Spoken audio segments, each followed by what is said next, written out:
फैसला इस सामने वाली बिल्डिंग के अंदर कुछ लोग नहीं करेंगे, अब फैसला पाकिस्तान के अवाम करेंगे।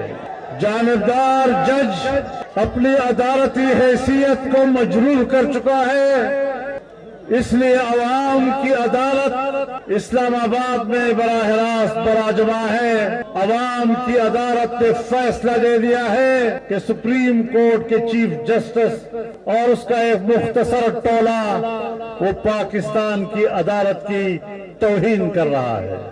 हम पाकिस्तान की अदलिया के वकार को बहाल करना चाहते हैं और अदलिया इतनी मुहतरम है और उसका मकाम इतना बुलंद है, इतना बावकार है कि अगर इसके वकार के लिए इस बिल्डिंग के अंदर दो चंद जजों को कुर्बान कर दिया जाए तो कोई फर्क नहीं पड़ेगा।